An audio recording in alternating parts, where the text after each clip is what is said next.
quiero presentarles a Esperanza Arana. No sé, algunas la conocen, la recuerdan, que ya nos ha acompañado en otras ocasiones, 2 o 3 ocasiones más. Entonces, para nosotras es un privilegio tenerte aquí. Esperanza es de la Iglesia Senda de Restauración, pastorea en esta iglesia junto con su esposo. Entonces, bueno, es un privilegio tenerla. A mí me ha encantado conocerla. Para mí ha sido de gran bendición haberla podido conocer y bueno, cada vez que ella está aquí para mí es de verdad que un privilegio. Entonces, bienvenida, Esperanza. Ay, Flavia, tan bella. Gracias por esa invitación, gracias por tus palabras, porque realmente sé el amor y para mí es una bendición igualmente estar esta mañana con ustedes, poder compartir de la palabra de Dios y que me sigan invitando. Eso para mí es una alegría y es una bendición también. Y hoy quiero con ustedes orar la palabra de Dios. Y sé que muchas madres aquí, abuelas, tías, pero hoy quiero de pronto con los que veo en cámara, solo que me hagan una ceñita, pero preguntarles algo. ¿Cuántos de ustedes recuerdan o todavía usan o han ido a alguna casa donde está la Biblia abierta tal vez en la sala a la entrada de la casa? ¿Se acuerdan de eso? Bueno, yo me acuerdo que íbamos a hacer visitas donde algún familiar, alguna tía, donde la abuela, y estaba abierta la Biblia. ¿En qué texto por lo general encuentras tú la Biblia ahí abierta? Y si nosotros recordamos bien, y de pronto, como digo, algunos todavía lo tengan ahí, y ahí están respondiendo, así es, en Salmos 91, así es. Y hoy quiero que aprendamos de pronto entre todos a leer, a escudriñar la palabra, a poder meditar en esta palabra de Salmos 91. Porque tal vez si yo hoy pusiera sonido para todas, tuviéramos abiertos nuestros micrófonos y yo le dijera, usted me pudiera decir el Salmo 91, de seguro que casi todas me lo darían, hasta de memoria. Muchas personas lo saben de memoria. Entonces, cuando lo leemos, yo no creo que abarque y logre extender a todo el Salmo, no creo que lo alcancemos, pero voy a tomar esta primera parte del Salmo 91, porque necesitamos, cuando sabemos o leemos la palabra y cuando la oramos, necesitamos saber qué estamos diciendo ahí, qué realmente es la riqueza de cada texto, de cada versículo que encontramos durante la lectura de este Salmo. Entonces, para entrar en esto, quiero primero que oremos y le pidamos a Dios esa guianza. Ya está revelada su palabra, pero que Él sea iluminándonos a través de estos versículos. Padre, gracias. Gracias por cada mujer, gracias por cada persona, porque tal vez también aquí hay un hombre, Señor, familias representadas, Señor. Gracias porque a través de este tiempo podemos buscarte y hallarte, Señor. Gracias, Espíritu Santo, porque tu mirada está puesta sobre nosotros, Jesús. Gracias por tu palabra, porque tu palabra recobra vida, Señor. Gracias, Señor, porque a través de tu Espíritu, Señor, podemos entenderla. Y yo te pido, Señor, que no sea una lectura más, Señor, sino que sea esta palabra que tome la vida que debe tomar, que reargulla, que restituya, que traiga salvación, Padre, que traiga fortaleza esta mañana alcanzada, que traiga, Padre, esa paz que sobrepasa entendimiento, Señor. En tu nombre, Señor, estamos. Gracias, Jesús. Amén. Entonces, para entrar en contexto, les comento que este Salmo 91, cuando estudiaba sobre él, es una respuesta al Salmo 90. Hoy no voy a leer los dos, pero le va a quedar esa tarea para que usted se ponga a estudiar y a leer y lea qué realmente pasa en el Salmo 90. Inclusive el Salmo 90, Moisés es quien lo está escribiendo, diciendo, y el Salmo 91 no se desconoce realmente quién es el autor, pero sí se nota que es una respuesta a este salmo. Una de las mayores similitudes entre estos dos salmos, entre el 90 y el 91, están en su versículo, el 90, el versículo 1, donde dice, Señor, tú nos has sido por refugio. Y en el 91:9 dice, porque has puesto a Jehová, que es mi esperanza, al Altísimo por tu habitación. Si puedes resubrayar o recordar, realmente lo que en estos dos salmos encontramos es habitación o refugio, que en la traducción en hebreo es Maón. Estos salmos se complementan y, como les decía, Moisés expresa aquí que la vida en el 90, en el Salmo 90, es efímera y llena de dificultades. En el 91 nos recuerda que aunque hay dificultades, la presencia de Dios es real y esto marca la gran diferencia para un creyente. El punto básico de Salmo 90 es un pueblo que debe apartar la mirada de la crisis, de la situación inclusive política actual que viven y tener la máxima seguridad en su relación íntima con Dios. Hay una imagen en el Salmo 91 de un individuo que decide confiar plenamente en Jesucristo por encima de toda dificultad. Inclusive, algunos eruditos dicen que en ese Salmo 91 hay tres voces, pero no voy a profundizar en eso. Hay una voz del que instruye, hay una voz de aquel que ora y clama por ese auxilio, y está en la tercera parte la voz de Dios dando una respuesta. Entonces, del 14 al 16, en estos textos del 91, hay una respuesta de Dios. Vuelvo y les digo, no podré detallar exactamente, pero le voy dando textos para que usted tenga en cuenta y cuando lo lea tenga poder leerlo de esta manera. Hay dos puntos que quiero resaltar esta mañana y es los dos puntos que más resaltan al leer el Salmo 91. Y uno es la seguridad espiritual, esa seguridad y esa confianza total en Dios. Y el segundo es un alivio emocional.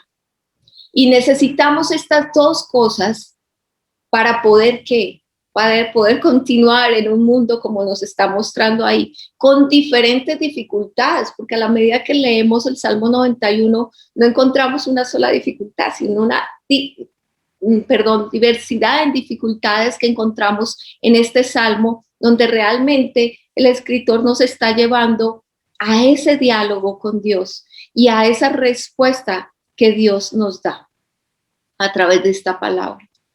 Pero hay algo muy hermoso y quiero que lo leamos cuando leemos el versículo 1. Dice, el que habita al abrigo del Altísimo morará bajo la sombra del Omnipotente. Diré yo a Jehová, esperanza mía y castillo mío, mi Dios en quien confiaré. En estos versículos, en estos dos primeros versículos, el escritor está enfocando su confianza en el carácter de Dios y resalta 4 nombres que quiero que hoy podamos ver y estudiar. Y estos 4 nombres en la historia realmente de las escrituras encontramos que nuestra fe está basada y está escrita en aquel nombre que es sobre todo nombre. Y este es el nombre de nuestro Señor Jesucristo, de nuestro Dios. En el versículo 1, entonces, inicia diciendo, el que habita al abrigo del Altísimo. Y el Altísimo en hebreo es el Yon. De pronto yo no lo estoy pronunciando bien, pero así es, el Yon. El Altísimo en hebreo es el Yon. Dice que el Omnipotente es el Shaddai. Y el Señor, o Jehová, como aparece en algunas traducciones, es Yahvé. Dios Elohim. Y el Yon, vamos a primero a ver qué significa ese Altísimo, porque me está diciendo el que habita al abrigo del león.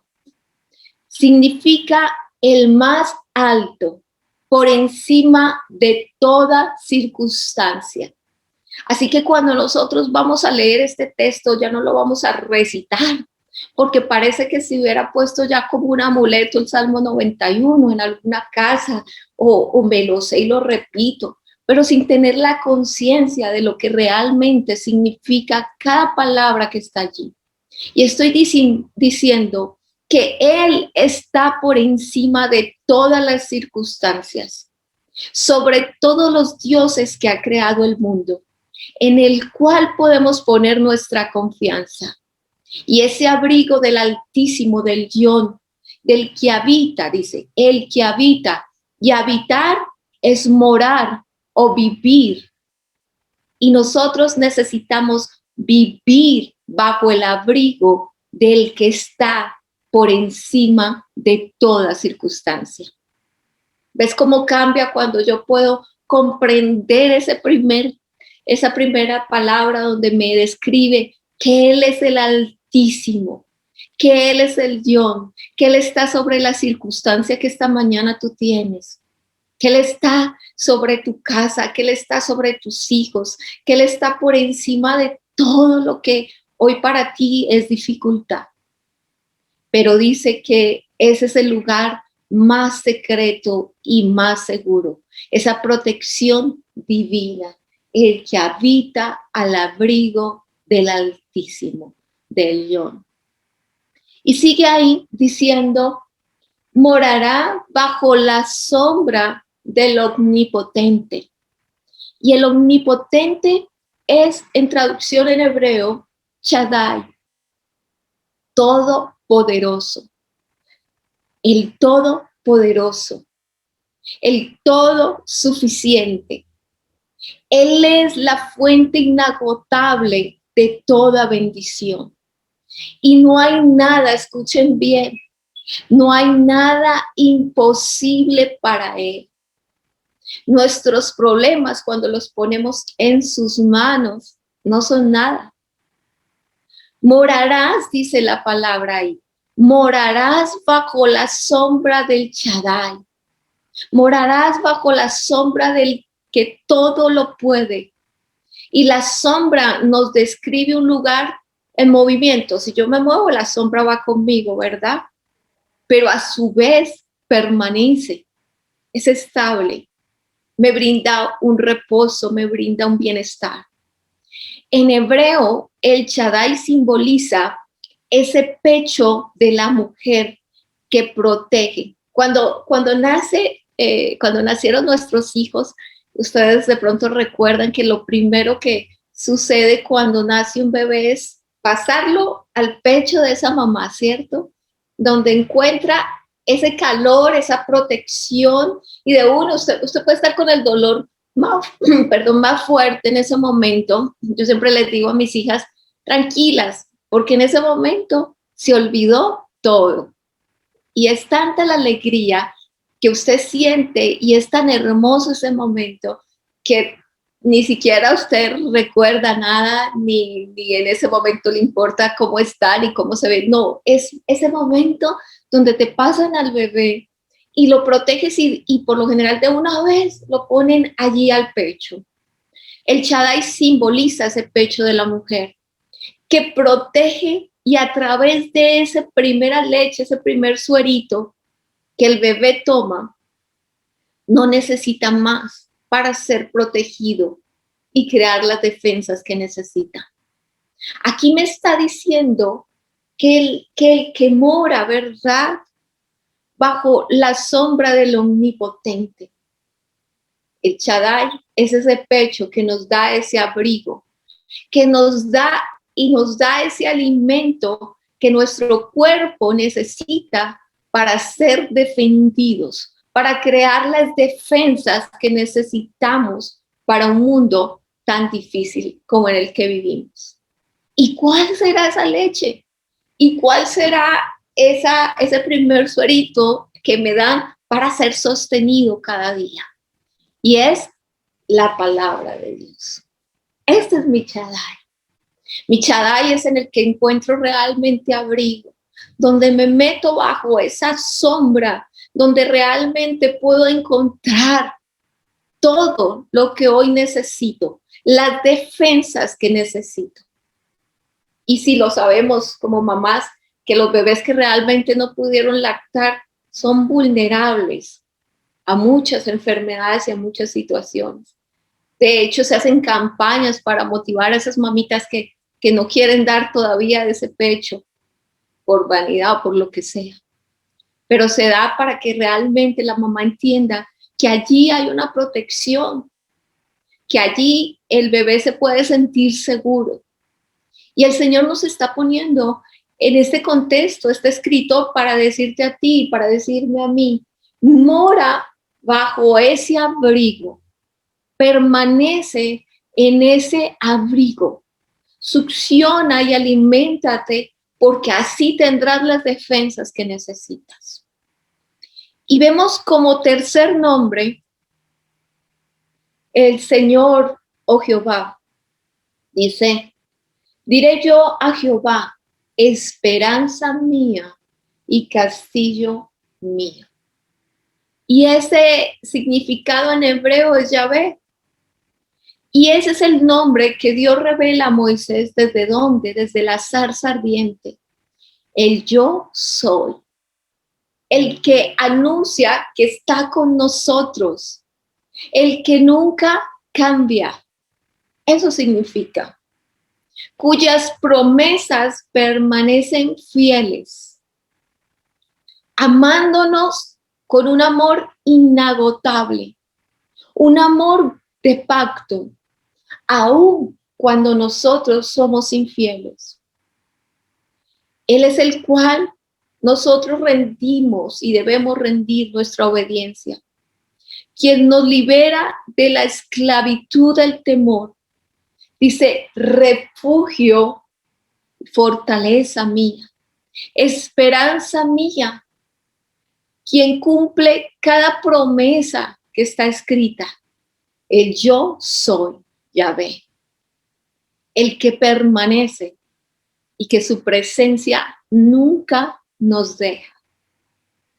Y en eso nos lleva a este cuarto nombre que dice mi Dios, Elohim. Este cuarto nombre está diciendo aquí, mi Dios, en quien confiaré. Y este cuarto nombre es muy conocido desde la creación. Desde Génesis lo vemos y significa Él es el creador del universo y de todo lo que hay. Que sabe y conoce todas las cosas. Tu creador, mi creador, cuya providencia tiene un alcance total sobre toda la creación, el Dios que está presente. Y la forma en el que el salmista lo describe en hebreo es Elohim, que no es solo Dios, sino mi Dios. Si lo leemos ahí, se dan cuenta, mi Dios. ¿En quién confío? Esto me expresa intimidad. Esto expresa cercanía. De hecho, yo tengo la costumbre de decir mi Biblia, mi Flavia, mi Natis, y tengo esa palabra antepuesta y da cercanía y aquí la vemos reflejada. Dice, mi Dios. Él no es un Dios, Él es mi Dios. Eso significa Elohim. Mi Dios. El propósito del escritor aquí podemos ver que es que podamos confiar en Dios y que necesitamos realmente tener una cercanía con Él. Y esta es una invitación personal. Es mi Dios para que cada uno de nosotros podamos encontrar esa máxima seguridad basada en una relación íntima con Él. El Yon, el Altísimo, estará sobre todas las circunstancias que tú tengas. El Shaddai es el Todopoderoso. ¿Habrá algo imposible para Dios? El Yahvé es aquel que permanece fiel, que nunca cambia, que sus promesas son sí y para siempre. El Elohim, mi creador, dice que antes de que venga un pensamiento, ¿cierto? Antes de que yo lo pronuncie, ya lo conoce. Aquí estamos y ya estamos pensando en cosas y el Señor ya lo sabe. Dice que conoce mi levantar, mi acostar, todo lo conoce de mí. ¿Habrá algo que el Señor desconozca de nosotros? Cuando reconocemos y podemos leer ese texto con esa seguridad de que el Altísimo estará por encima de todo, que el Shaddai me brinda esa protección, me dará el alimento, la defensa que necesito, que el que permanece fiel, el Yahvé, está conmigo, que mi creador, Elohim, permanece conmigo y Él es el creador de todas las cosas.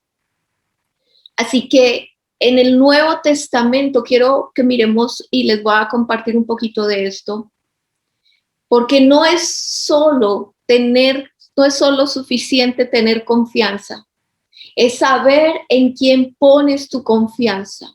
Mi Dios, en quién confío. En el Nuevo Testamento, la máxima protección nos relata es estar en Cristo.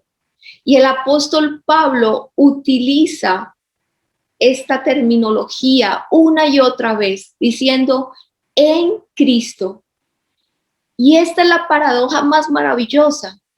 Cristo en mí, pero además yo estoy en Cristo. Habitamos en Dios. Él es nuestra morada. ¿Se acuerda cuando le dije al principio, subraye el 90 y el 91? Hablan de la morada, de nuestro refugio. Él es nuestra sombra. Aquí es donde recibimos un alivio emocional y una seguridad espiritual. Y aunque no tenemos la exactitud de cuándo fue escrito este salmo, el escritor sí nos resalta la protección de Dios.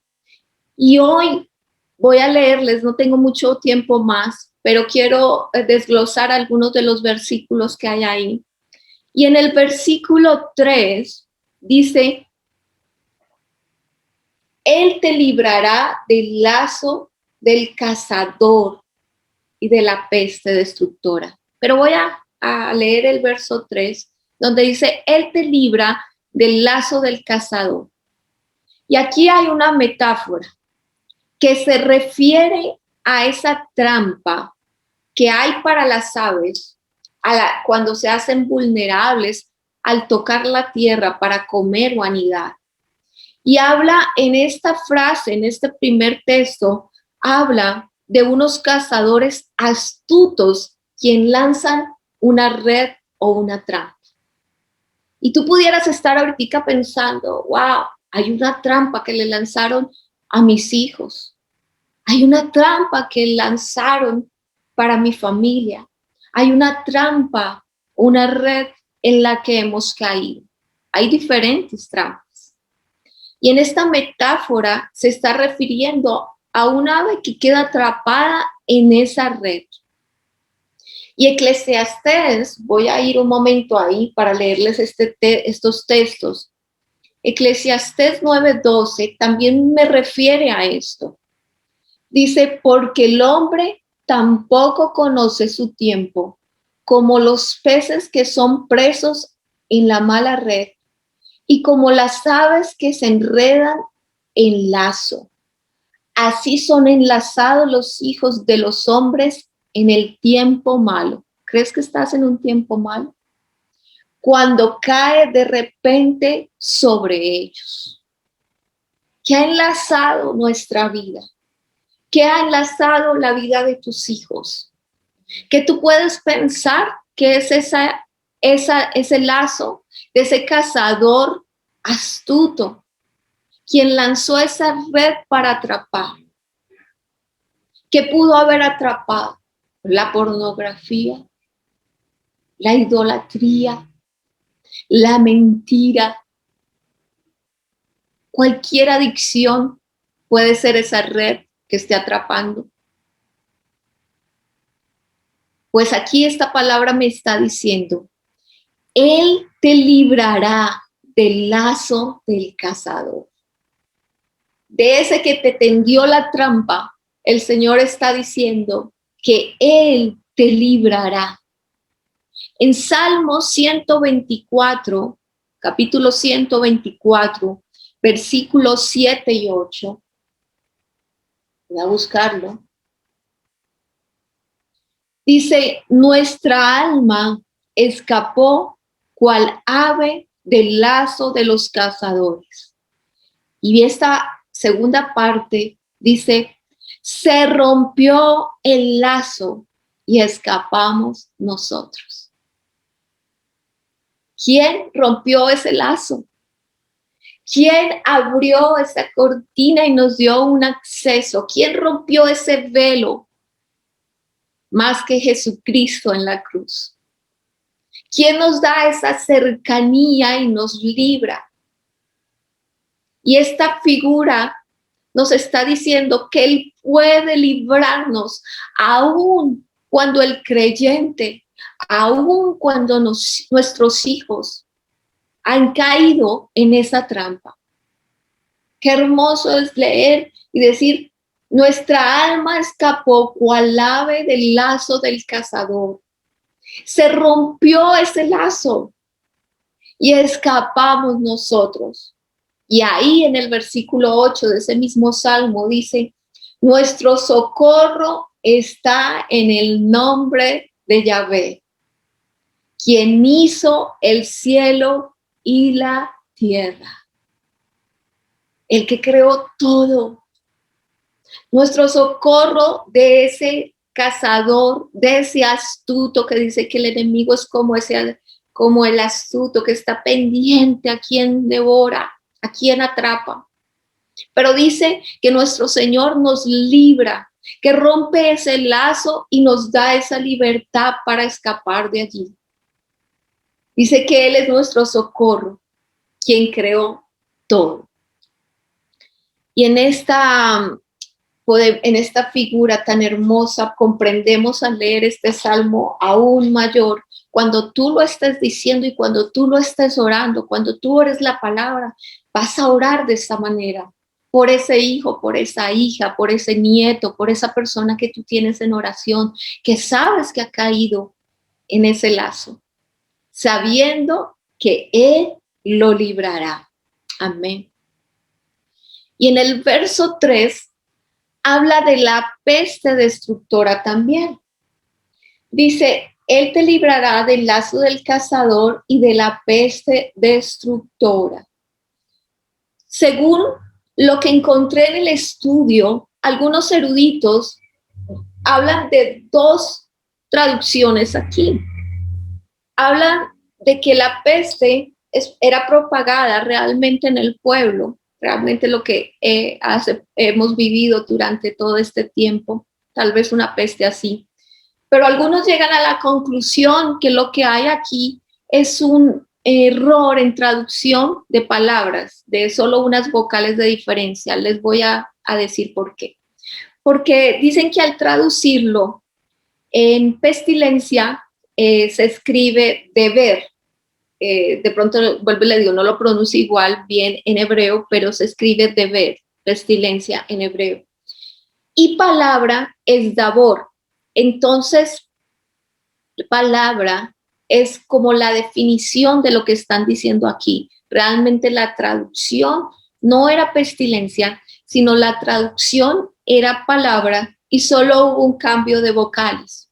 Y entonces aquí no sería la peste destructora, sino la palabra destructora. Entonces, Él te librará del lazo del cazador y de esa palabra destructora. ¿Y cuál será esa palabra destructora? ¿Alguna vez alguien te ha dado una palabra destructora? ¿Alguna vez tú has dado esa palabra destructora? Y tendríamos que pensar y recapacitar y reconocer esta mañana que no solo nosotros recibimos, porque yo le preguntaba esto a la iglesia y me decía, sí, nos han dado palabras destructoras. Pero cuando yo le ponía, piense usted, si usted ha sido causante de esa palabra destructora. No. Pero si hacemos memoria y le pedimos al Espíritu Santo, revélame, Espíritu Santo, ¿cuántas veces yo doy una palabra destructora? ¿Cuántas veces he marcado y no entiendo a veces que en mi palabra hay autoridad y poder cuando la dirijo a un hijo, a alguien que esté bajo mi autoridad? Y que estoy haciendo un daño impresionante con algo que dije, porque tal vez lo dije en un momento de ira y no tuve control. Porque tal vez yo no supe, y como dice la palabra, iraos, pero no pequéis. Puedo estar de mal genio, puede molestarme algo, pero peco cuando mando esa palabra destructora. Y de esas palabras destructoras tenemos que recapacitar, porque ¿sabes qué? El enemigo, que ha sido como ese cazador astuto, que ha intentado atrapar en un lazo a aquel que está vulnerable, pues esas palabras a veces quedan y tú y yo no imaginamos cuánto quedan para destruir la vida de nuestros hijos. Muchas veces, en el cual le viene a su memoria cada vez que tiene que pararse frente y de pronto exponer, tomar decisiones y hay temor, porque mamá o papá lanzaron una palabra destructora. Y hoy tenemos que pedirle al Señor que seamos conscientes de eso para poder ir y pedir perdón acerca de esas palabras que dijimos consciente e inconscientemente, que pudieron destruir.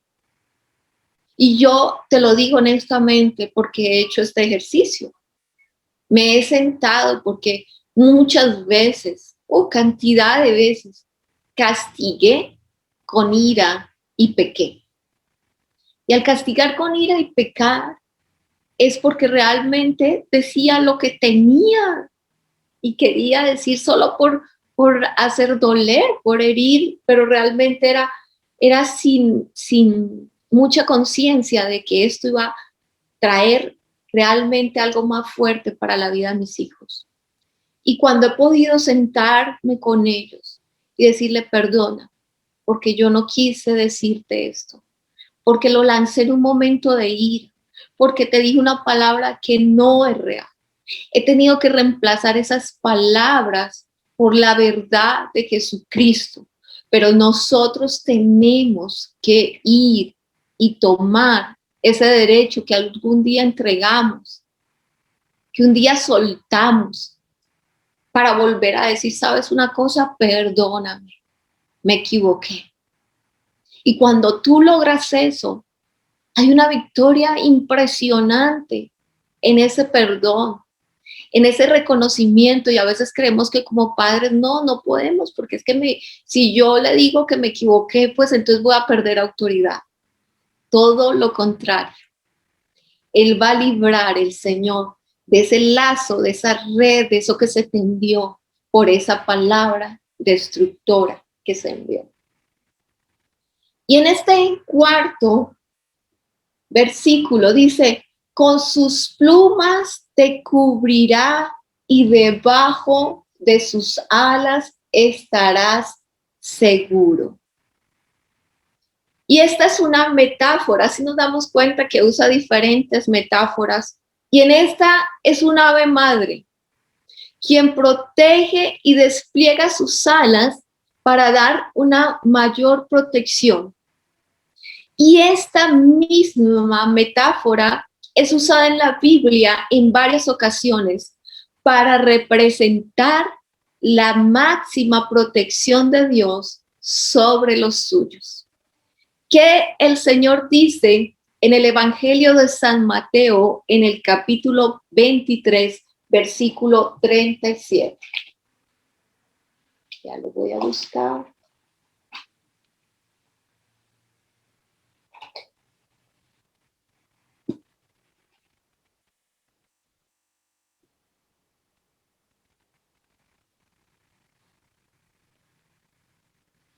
Dice, Jerusalén, Jerusalén, que matas a los profetas y apedreas a los que te son enviados. ¿Cuántas veces quise juntar a tus hijos como la gallina junta a sus polluelos debajo de las alas y no quisiste? ¡Qué fuerte! Y no quisiste. ¿Cuántas veces he intentado darte esa protección y la has rechazado? ¡Qué fuerte! Y acá hay una protección de una ave. En ese versículo 4 nos está hablando de una ave que despliega sus alas y da una protección, pero a la vez hay un contraste cuando seguimos leyendo. Y debajo de sus alas estará seguro. Escudo y adarga es su verdad. Aquí hay un contraste entre una protección de una ave madre con la fuerza sólida de una armadura. Escudo y adarga es su verdad. El escudo cubría totalmente, muy resistente, muy fuerte. Y la adarga o baluarte era un escudo hecho en cuero, muy resistente a la espada, muy resistente a esas lanzas y a las flechas. Inclusive lo encuentro en una traducción, me gusta como lo dice en Nueva Traducción Viviente. Dice, sus fieles promesas son tu armadura y tu protección. Sus fieles, ¿qué? Promesas. Aquí está.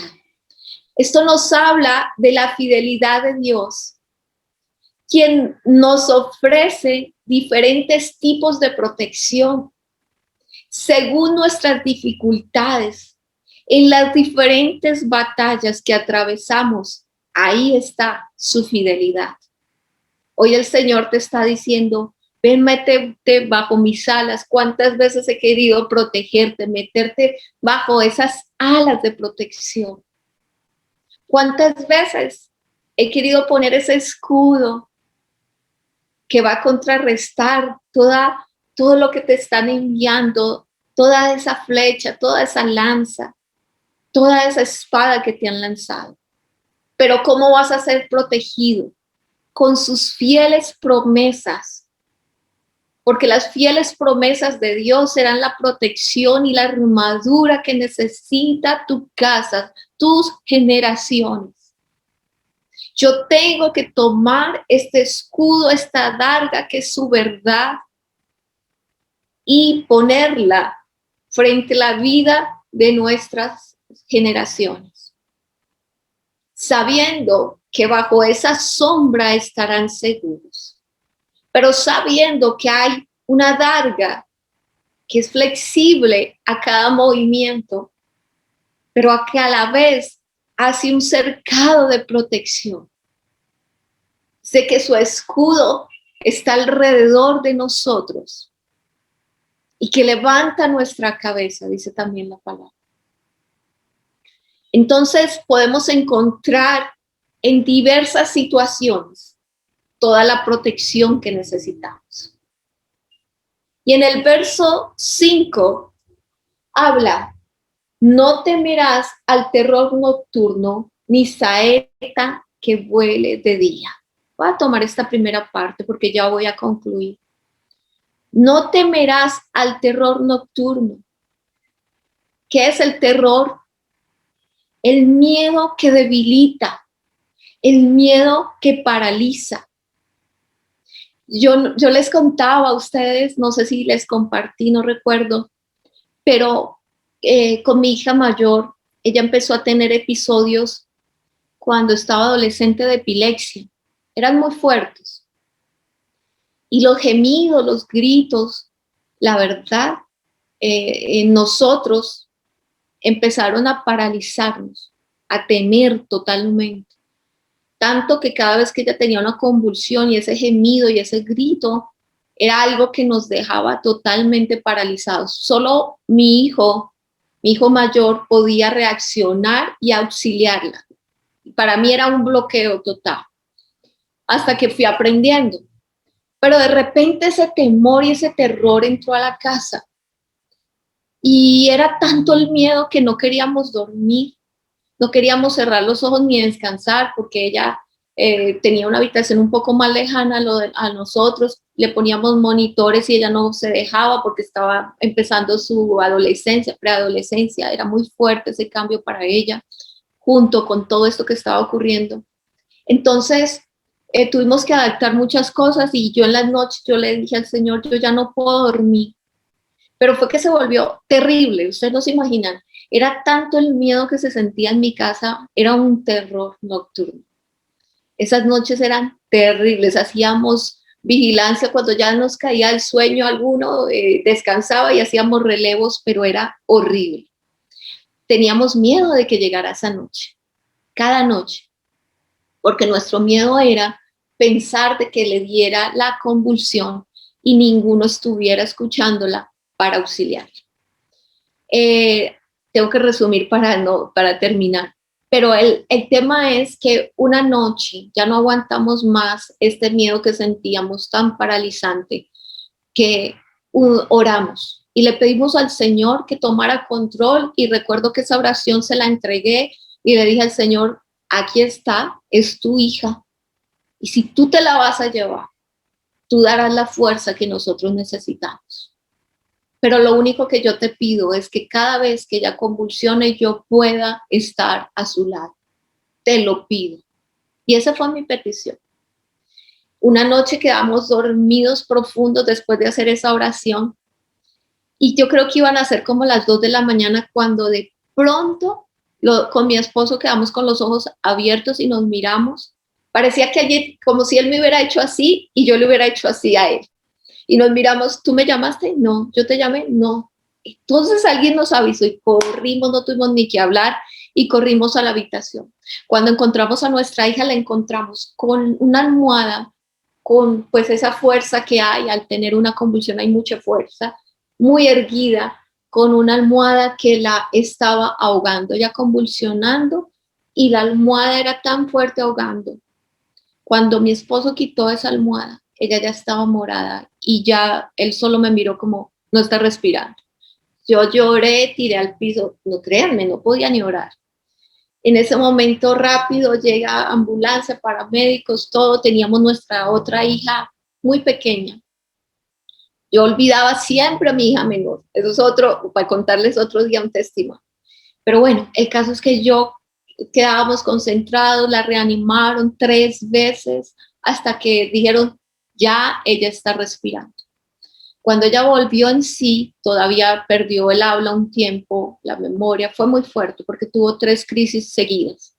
El caso es que mi hija menor, cuando se acercó con un dibujo, ella siempre ha pintado, y en ese dibujo estábamos nosotros con mi hijo, mi esposo, en esa habitación rodeando la cama de nuestra hija.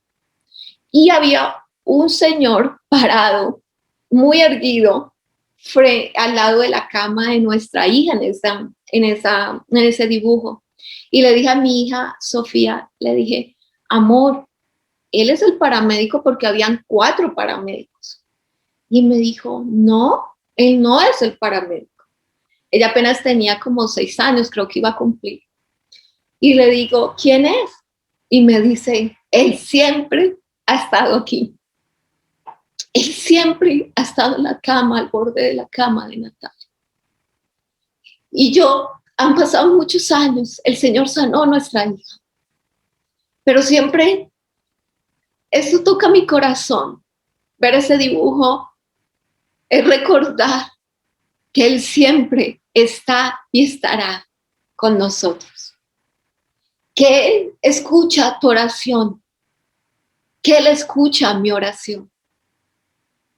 Y que ese temor paralizante solo lo envía Satanás para debilitarte, para mostrarte esa noche oscura. Pero que si tú te paras en autoridad, entenderás este versículo. No temerás del terror nocturno. No temerás ni saeta que vuele de día. Y hasta aquí concluyo, porque hay mucho más por estudiar, pero hasta aquí puedo hoy hacer con ustedes. Y yo no sé qué cosas estén atacando tu mente, como el pánico o a tus hijos, la ansiedad, la depresión, porque dice que ni saeta que huele de día. Pero el Señor está diciendo, Él te cuidará de esas enfermedades. ¿Cuál es ese saeta que vuela de día y que está en la noche? El cuidado de Dios estará de día y de noche para ti, para los tuyos, para mí y para los míos. Gracias le damos al Señor por su palabra. Hoy puedo testificar que mi hija, Dios la ha libertado de ese lazo de cazador, que es sana, que es una joven que le adora, que le glorifica su nombre, que muchas veces el enemigo quiso lanzar redes para quitar de nuestra vida a nuestros hijos, pero que hoy por la gloria de Dios son libres y cumplen ese propósito por el cual han sido llamados. Dios les bendiga grandemente. Quiero cerrar con una oración. Gracias, Espíritu de Dios. Gracias por tu palabra. Gracias por habitar al abrigo del Altísimo, porque está sobre toda circunstancia esta mañana, Señor. Gracias porque moramos y vivimos bajo la sombra del Omnipotente, del que todo lo puede, del que todo lo sabe. Gracias porque eres nuestro Jehová, porque eres nuestro castillo, Señor. Mi Dios Elohim, mi Dios en quien confiaré. Gracias porque tú me librarás y librarás del lazo del cazador, porque nos has soltado de ese lazo, nos has librado. Hoy son libres nuestros hijos de toda atadura, de toda trampa, Señor. Hoy nuestras generaciones son libres de toda palabra destructora, Señor. Hoy es tu palabra la que reafirma sus vidas y sus corazones. Hoy es tu palabra la que trae a memoria a cada uno de nuestros hijos, Señor. Esa palabra que en algún momento se dio tuya, Señor. Es la que viene hoy a la memoria de nuestras generaciones, Padre. Esa será su protección. Bajo tus alas estarán seguros. Pondrás un escudo alrededor de ellos. Y ninguna, Señor, ninguna espada, ningún dardo tocará su vida, porque tú eres su Dios. Gracias, Señor. Mi alma te alaba. Tú quitas el temor que paraliza. Tú quitas y en el nombre de Jesús, cada familia hoy se levanta, abre su boca para declarar que no hay temor, porque el amor tuyo perfecto echa fuera el temor. Y tú estás con nosotros, ¿quién contra nosotros? Oramos en el nombre de Cristo Jesús. Amén y amén. Gracias a cada uno de ustedes. Gracias, Flavia, por la invitación.